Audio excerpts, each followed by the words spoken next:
गांव की गर्मी, चैत का महीना था और सूरज जैसे आसमान से आग बरसा रहा था। उत्तर प्रदेश के एक छोटे से गांव सरसई की गलियां दोपहर के वक्त सुनसान पड़ी थीं। मिट्टी की गलियों में कोई साइकिल तक नहीं गुजरता था और चारों ओर केवल लू की सनसनाहट गूंजती थी। आंगन में 12 साल का रघु एक पुराना खप्पर लिए बैठा था। कभी वह उसे हिला हिला कर हवा करता तो कभी उससे उड़ते धूल को रोकने की कोशिश करता। उसकी माँ चंपा देवी अंदर रसोई में थी, हाथ से पंखा जलते हुए चूल्हे पर दाल पका रही थी। रघु, जरा बाहर कुएं से पानी ला, माँ की आवाज आई। माँ, इतनी गर्मी में जल जाएगा बदन, रघु ने कहा। अरे बेटा, यही तो गांव की गर्मी है।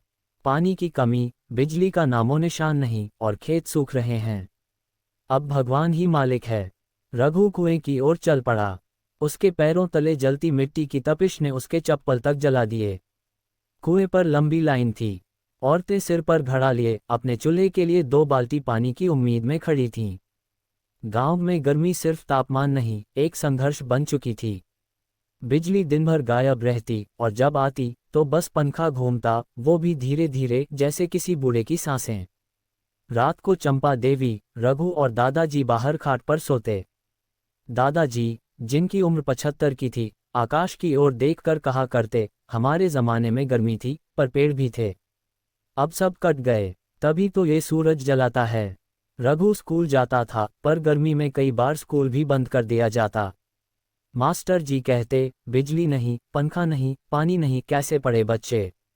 रघु को पढ़ने का शौक था पर गर्म हवाओं में किताबें भी जलती सी लगतीं। गांव का प्रधान भोलाराम गर्मी से लड़ने के नाम पर हर साल सरकारी टैंकर की बात करता, पर असलियत में वो टैंकर सिर्फ उसके घर तक पहुंचते। आम जनता के लिए सिर्फ झूठे वादे।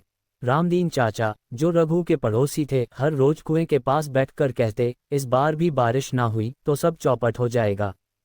मेरी फसल तो पहले ही जल गई है। गांव के बच्चे अब तालाब की बजाय सूखी दरारों में खेलते।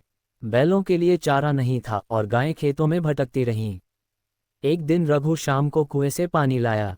घर में बस थोड़ा आटा था। चंपा देवी ने सूखी रोटियां बनाईं और दाल में पानी डालकर पानी वाली दाल बनाई। माँ, ये तो बस पानी ही है, रघु ने कहा। बेटा, गर्मी सब कुछ छीन लेती है। ये तो भगवान का शुक्र है कि कुछ है खाने को।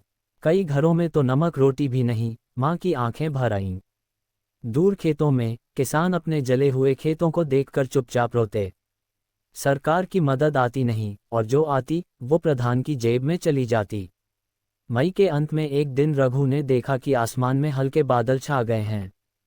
पूरे गांव में हलचल मच गई। सबकी आंखों में एक ही सवाल, क्या आज बारिश होगी। बच्चे घरों से बाहर आ गए, औरतें कुएं पर बैठी बातें करने लगीं।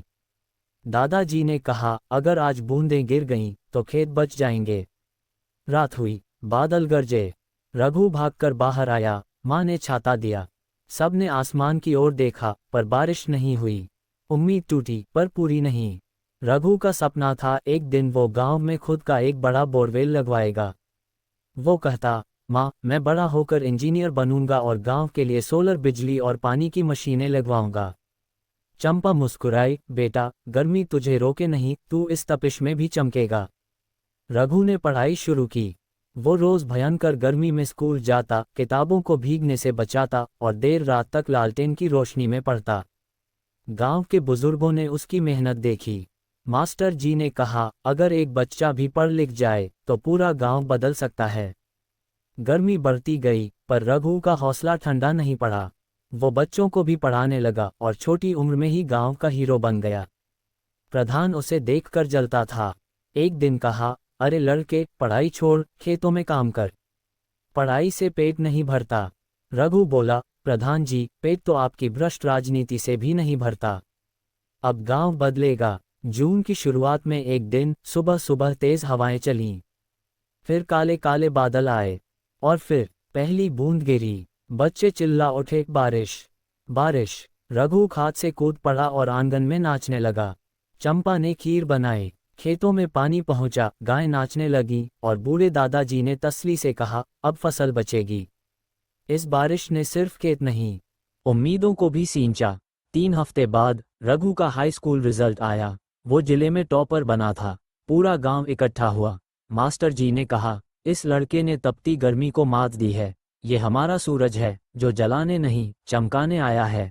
रघु को एक संस्था से स्कॉलरशिप मिली और शहर पढ़ने भेजा गया, पर जाते वक्त उसने माँ से कहा, माँ, मैं लौटूंगा और इस गांव को हर गर्मी से बचाऊंगा। 5 साल बीत गए। गांव में अब बिजली है, सोलर पंखे हैं, बोरवेल है और बच्चों के लिए एक लाइब्रेरी भी। रघु अब एक युवा इंजीनियर है। उसने गांव में खुद की कंपनी खोली, गर्मी से आज़ादी। हर साल वो गांव में गर्मी के खिलाफ अभियान चलाता है, सस्ता सोलर पंखा, पेड़ लगाने की योजना और बारिश जल संरक्षण। अब गांव के बच्चे भी कहते हैं, हम भी रघु बनेंगे। गांव की गर्मी अब भी आती है, पर अब वो डराती नहीं, क्योंकि अब गांव में एक सूरज है जो तपिश में भी रास्ता दिखाता है। ये कहानी सिर्फ रघु की नहीं, हर उस गांव की है जहां तपती गर्मी के बीच भी उम्मीदें पलती हैं।